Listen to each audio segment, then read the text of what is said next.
Hello, I am Oğuzhan Özcan from Istanbul, Koç University. In the year 2000, Time magazine listed him as one of their 100 most influential innovator for the 21st century. Welcome, Hussein Chalayan from London. Thank you very much to join us for this series. Hello, Hussein, May. Hello. Thank you for having me. Okay. My colleague is asking a question about design issue relating to fashion. The stage is yours. We can observe how you approach certain works throughout your career. For example, there are pieces inspired by your childhood or pieces that project to the future, your ideas about the future. So my question is about the opposite of those approaches. How are your experiences with creative processes that start with the forms or the materials or the medium such as dance, which you recently embarked in? And with the flow of your subconscious, do you have any experiences about these sorts of creative processes? I would say that the first thing I would think about would not be the materials, would be actually the either the message I want to convey, or the feeling I want to create, or the questions I want to ask, or that I want to either extend or contradict the previous project. Sometimes my work goes in eras of time. So I would say there are certain projects that mark a certain consecutive period. So it might be that for a few collections, there's the connection between the ideas. So first thing I think about is, in a way, what is the problem I'm trying to solve? And often I create the problem, of course, as most designers do. I think you create your problems and you solve them, hopefully. And then I start to think about materials that I feel best, in a way, behave within that context. And then I start to look at, a broad selection of things, and then I reduce it down. I think editing process, the reduction process is the hardest, because I think us designers sometimes don't know how to strip things down. So for me, it's often, like I said, the what I'm trying to convey, and then the materials come in after. And the kind of materials I often go for, I want them to contribute to a sense of life that the final piece might have. Because ultimately, I guess I'm trying to create like mini lives with these clothes. And even if it's like a normal shirt or whatever, I always want there to be some connectivity, either to the structure of the body, even if there is volume, and within the way it moves. So that the garment itself has the connectivity to the body, but also has its own life. My specific question will be regarding the technology or the digital material that you use within your design processes. So you use a lot of transformative or interactive aspects of technology within your designs.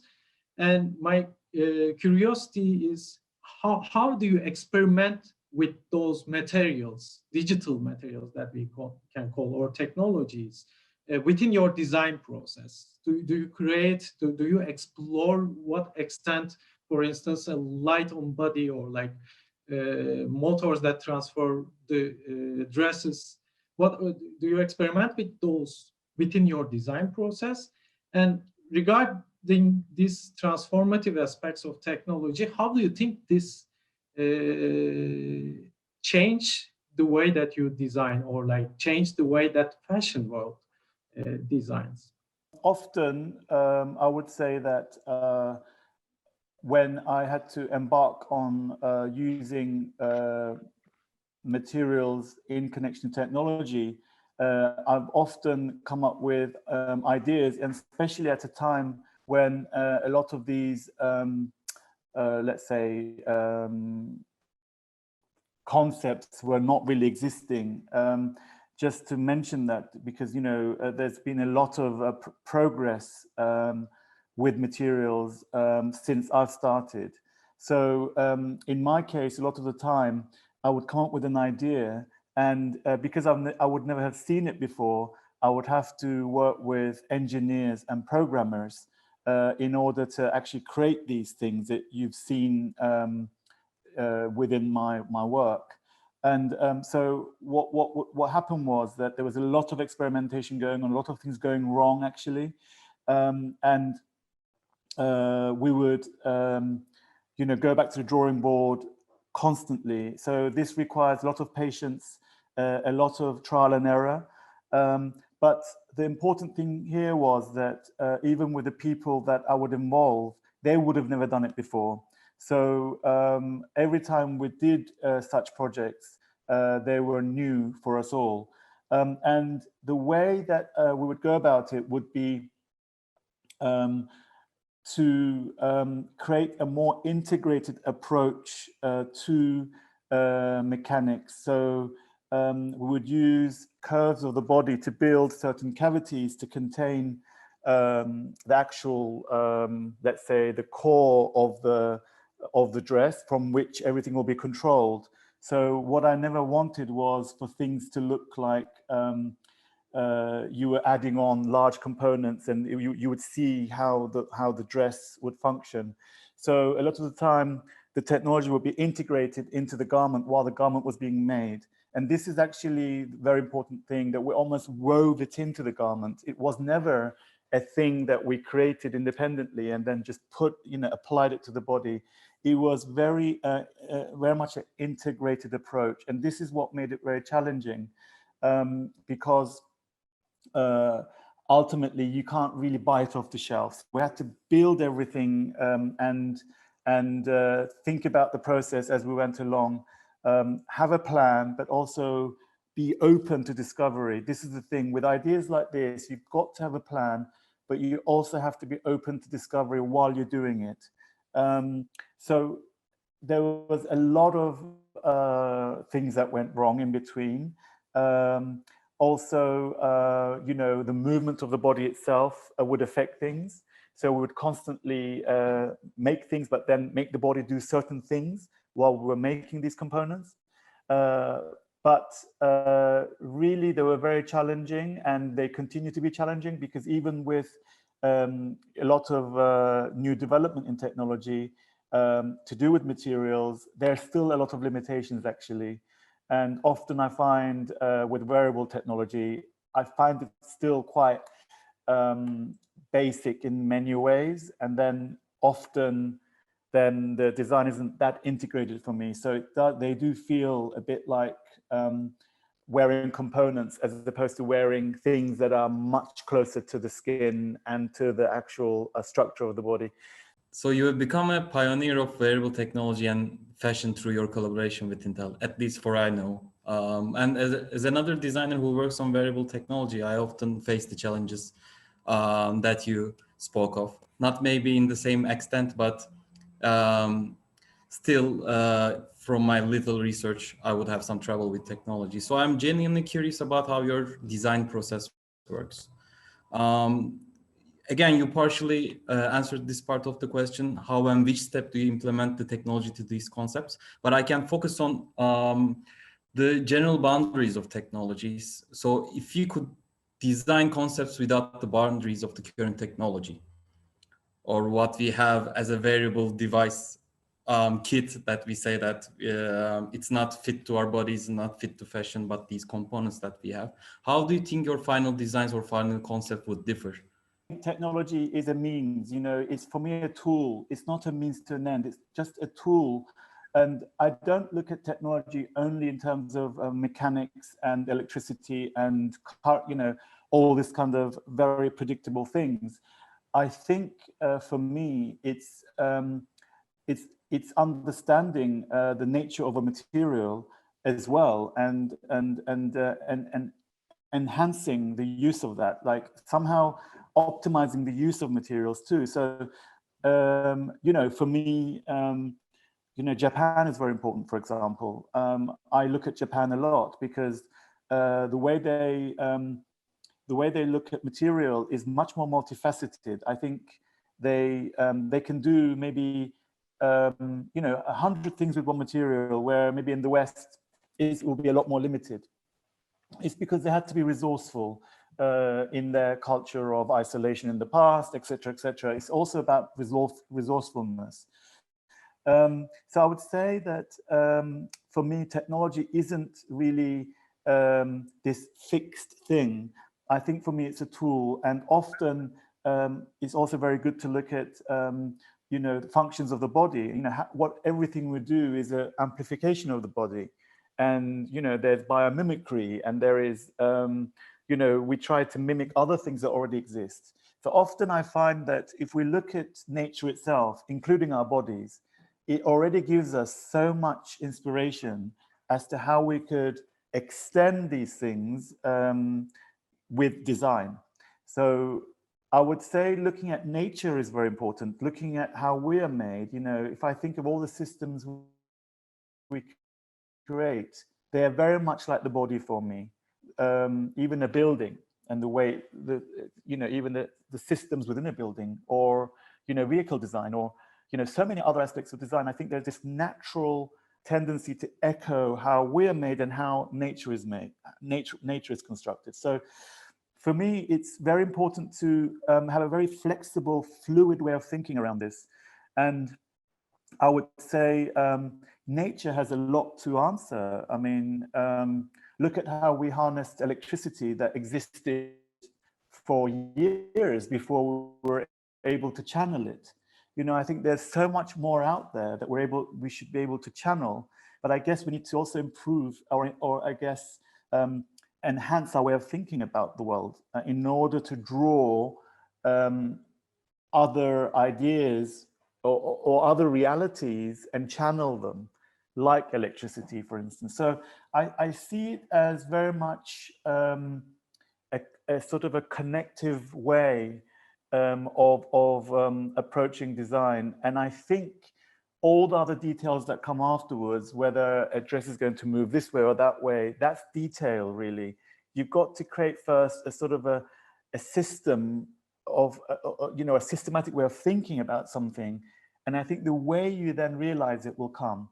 But I can't give you a mechanical answer on this, because it's not about that.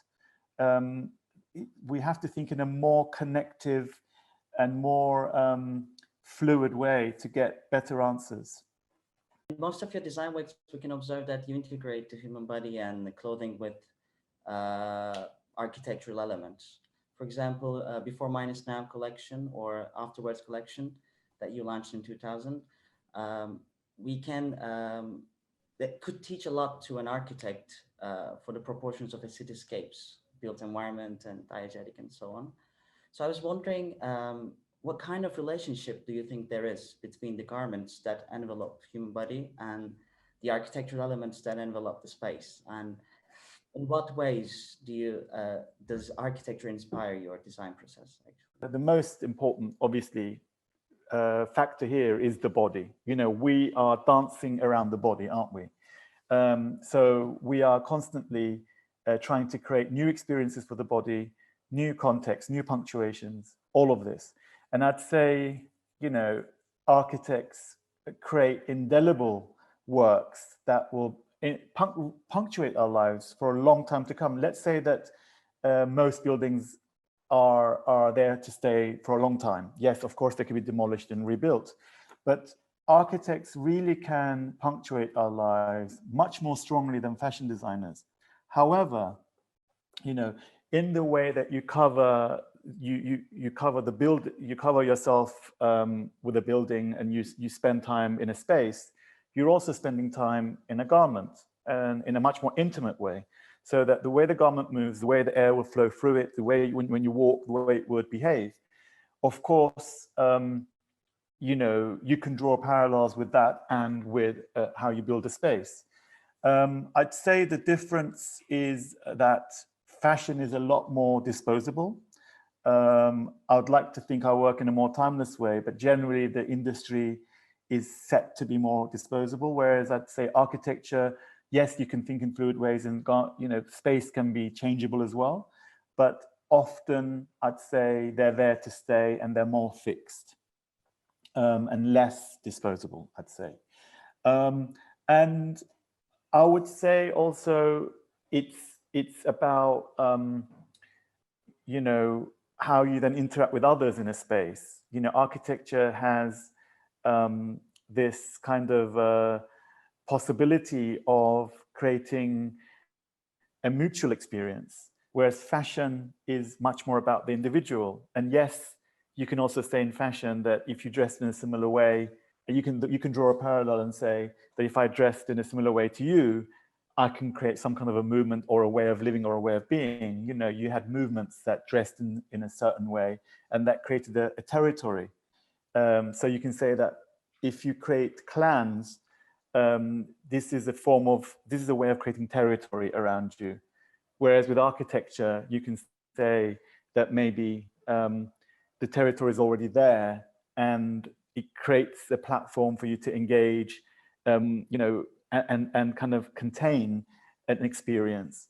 So of course you can draw these parallels. I'm just kind of thinking out loud as I'm speaking, like how I can draw parallels. So there's essentially architectural territory, and I'd say with fashion, I think the territory comes with the dress code that maybe a group of people can adhere to. So I can say that there are these two parallels, for example. Also, I think an architect is a cultural commentator in that they want to build a building in the context of their environment. So whether they oppose the environment or they are in harmony with the environment. So it's really controversial what a building can mean. I think fashion moves a lot faster.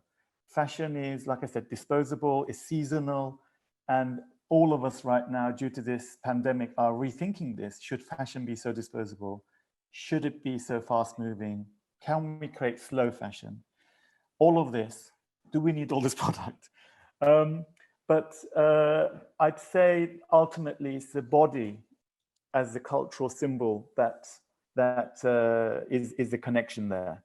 And in my case, I've always been much more interested in architectural theory than sometimes architecture itself, actually. I mean, of course, I'm interested in architecture, and there are many architects I love and follow, etc. But the theoretical side for me is very, something that helps me blossom. And I think it's very important that if you're from one discipline, to look at other disciplines as well as a means for creativity and as a way to think, because I think it can help you maybe become more flexible and maybe even more creative. I think cross-disciplinary thinking is very key and more important than ever. So again, it's a big subject to reduce down to 2 points, but I'd say these two parallels of code and contained space have this, can create a dialogue. Hussein Bey, thank you very much. I have a last question from Istanbul Koç University. A designer and artists who have reached a certain level are also aware that they often have a risk repeating themselves because they have a code a certain style. What precautions do you take for yourself to avoid such a risk? I think it's about not getting too comfortable. I think it's about challenging yourself and maybe approaching projects that you feel you couldn't do, that you can't do, that they seem impossible. And then if you create, like, let's say, a percentage of achievement within that, that for me is already a good way to think. And risk-taking, I think a lot of us don't take risks.